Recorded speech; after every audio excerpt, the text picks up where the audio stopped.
que decía que creo y considero que esta mesa es la madre del cordero.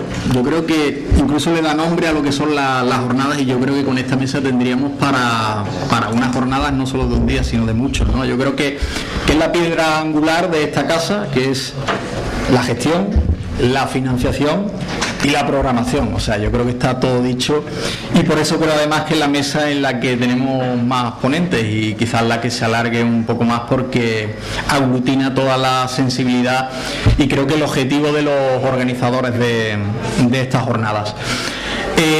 Como cabeza de cartel podemos decir, vamos a tener a Desiderio Cansino, que es economista por la Universidad de Málaga, que es además miembro activo del grupo de economistas críticos, un grupo que yo he leído en su página, que la recomiendo, que es www.economiacritica.net. Nacido en el año 2006, no sé si como visionarios de lo que se avecinaba, porque todavía no se intuía, pero igual ellos que tienen más datos, a mí me dan mucho miedo los economistas, pero bueno, yo creo que Desiderio es de los cercanos y esa corriente alternativa de la economía social. Yo quiero que nos dé, y creo que nos va a dar, pues si puede, las recetas de cómo podemos hacer una RTVA mejor, porque el título es Otra RTVA es posible, pero yo añadiría, con el permiso de los organizadores, que otra RTVA es posiblemente mejor. Tenemos también a varios compañeros de esta casa que van a participar también en esta mesa. Rodrigo del Barrio, que es productor de Canal Sur Televisión. Tenemos a Manolo Garrido, que es responsable de telecomunicaciones de Canal Sur Radio. Bueno, lo tenemos en la mesa, no sé si se incorporará un poquito más tarde, pero está en el cartel. Tenemos a Elisa Feliu, que es productora de Canal Sur Televisión, a Alberto Morales, redactor de Canal Sur Radio en Córdoba, y bueno, ahora llegará Antonio Muñoz, que ya lo conocéis, delegado sindical y Ruth Mingorazo también, que la tenemos aquí, que es mezcladora de la casa y no me podía olvidar de ella, sin duda. Si os parece, pues creo que podemos comenzar con Desiderio Cansino. Muy bien. Muchas gracias. Lo primero, agradeceros la invitación al grupo de estudiantes por una economía crítica y de economistas críticos, que somos evidentemente un movimiento que intenta responder contra el pensamiento dominante e imperante que existen en las facultades de economía, que ya os podéis imaginar perfectamente cuál es. Cuando me hicieron extensible la invitación a participar en esta jornada, lo primero por lo que empecé fue a mirar los presupuestos de la RTVA, los del 2014, los de años anteriores, empezando a mirar numeritos, y dije, mira, por aquí es lo primero que vamos a hacer, dejar la intervención, y por aquí nos vamos a ir, ¿no?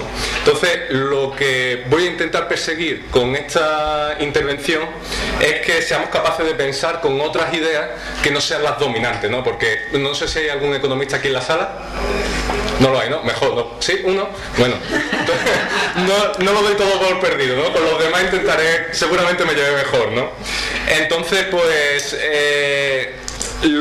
lo primero es que no voy a dar ninguna receta, sino que seamos capaces de confrontar con las ideas que nos van a ir viniendo desde esa amplio espectro de técnicos y expertos que son los economistas, ¿no? Había un economista que se llamaba John Robinson, que decía que la razón por la que hay que estudiar economía es para evitar ser engañados por los economistas. O sea, y esa es una de las justificaciones más importantes por las que tenemos que tener ciertas nociones. Hace poco, creo que fue en el mes de diciembre, el dibujante El Roto, que es uno de los mejores profesores de economía que podéis tener, hizo una viñeta que se veía un señor de bien, ¿no? Que decía, estamos saliendo de la crisis, ¿no? Y un pobrecito que parecía pasándolo mal, decía, pero si estamos peor que antes, decía, estáis. Entonces, eso es bastante importante, ¿no? Y el otro día, ¿cómo se llama? Al de carne cruda, Gallego, dijo que no estamos saliendo de la crisis, sino que nos estamos instalando en ella. Entonces, eso no es un fenómeno coyuntural que sucede exclusivamente en nuestra región. Es un peligro que recorre a toda Europa. Aunque nos parezca mentira, Alemania, Francia, los países nórdicos también están quedándose afectados y bueno, y están siendo perjudicados por un modelo económico que impone, digamos así, por visualizarlo con algún nombre, la troika. Y es un modelo que ese modelo no se negocia.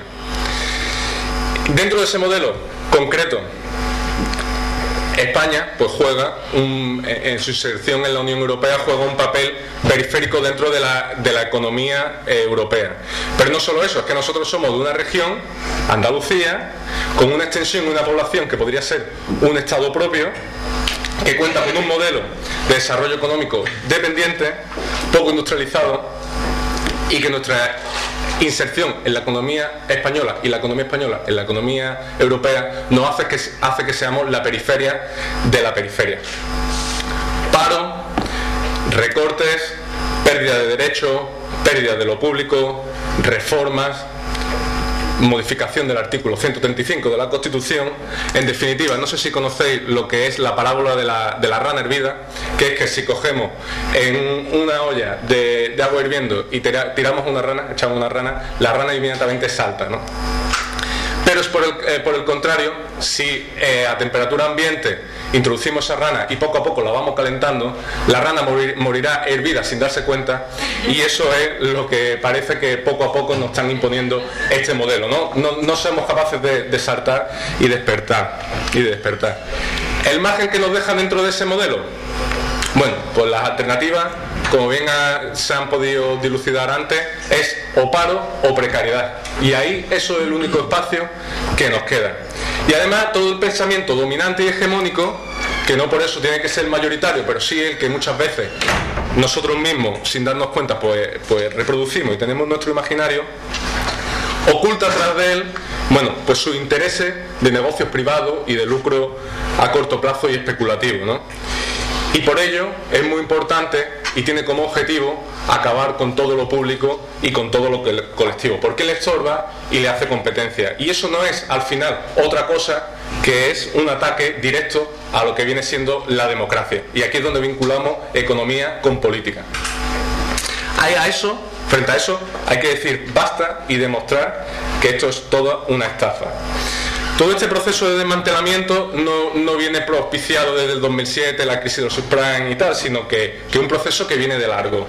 Ya se han ido dejando que los gobiernos de los estados y las regiones pues cada vez cuenten con menos instrumentos estratégicos para incidir en la economía y en el bienestar de las personas, como pueden ser, bueno, pues todas las privatizaciones de los sectores energéticos, eléctricos, telecomunicaciones y tal. Eso fue una primera fase. Ahora, en toda esta fase, donde los capitales necesitan incrementar su rentabilidad, pues hay unos grandes espacios, como son la educación, la sanidad, las pensiones o incluso los medios de comunicación, donde hay mucho negocio y donde no quieren perder ni una migaja de su posibilidad de hacer dinero.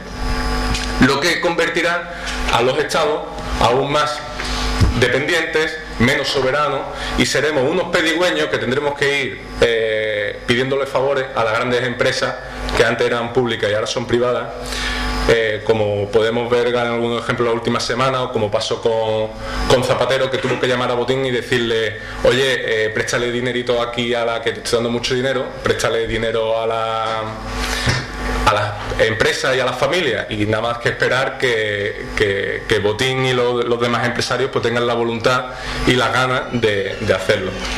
¿Qué es lo que pasa en todo esto? ¿Es que no hay dinero?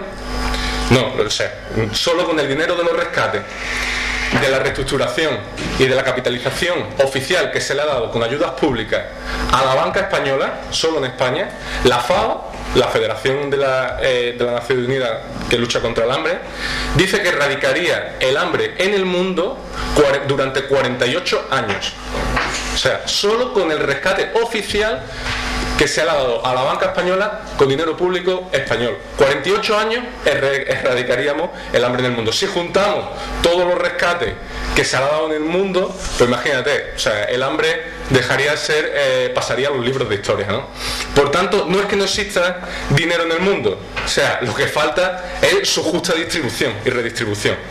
Entonces, hay dinero para erradicar el hambre, hay dinero para la educación, hay dinero para la sanidad, lo que falta es voluntad política, sumado a la toma de decisiones alejada de los intereses de los ciudadanos. Es decir, no existe una gestión democrática del dinero público, porque como decía antes, el dinero el modelo que nos imponen no es negociable. En todo esto, bueno, la economía, una de las definiciones etimológicas de la palabra, significa gestionar los recursos del hogar. Entonces, hay tres preguntas que son clave que tenemos que hacernos siempre, que es ¿qué necesitamos? Una vez que lo hayamos decidido, ¿cómo lo obtenemos? ¿Cómo lo producimos? Y después, una vez que lo hayamos producido, ¿cómo lo vamos a repartir? ¿Cómo lo vamos a redistribuir? Eso constantemente lo hacemos en nuestras casas cuando se nos quedan las neveras vacías y vamos al supermercado, decidimos ir a este sitio o a este otro, compramos, qué compramos y después cómo lo vamos a consumir a lo largo del tiempo y cómo lo vamos a repartir entre nuestros familiares, ¿no? Pero sin embargo, en cuestiones clave de la economía, esas preguntas no tenemos espacio de decisión. Es más, ni en las facultades de economía te hacen ver que esas tres preguntas son claves para la gestión de la economía política. Entonces, esas respuestas están en manos de unos intereses particulares y unos intereses que no tienen nada que ver con lo del interés general. De ahí que si de verdad se quiere democratizar la economía, habría que comenzar por algo tan sencillo y tan a mano como tienen que ser las comunicaciones. Ahí entra en juego, pues, una televisión pública, en el juego de defender los intereses de la mayoría social, andaluza en nuestro caso, y de contribuir a una ciudadanía bien formada, informada y participada, requiriendo periodistas al servicio de la ciudadanía, pero también una ciudadanía que exija que esos periodistas estén al servicio de la misma. Tenemos que comprometernos, involucrarnos en nuevos mecanismos de participación que acerquen a la ciudadanía a la toma de decisiones, para que cuando vengan a quitarnos lo nuestro, digamos, no, esto es nuestro y sobre esto decidimos nosotros y todas nosotras.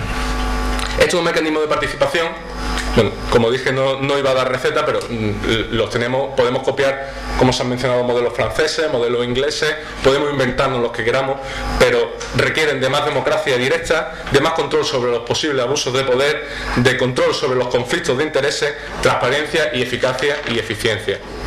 Por tanto, existen alternativas de modelos de gestión.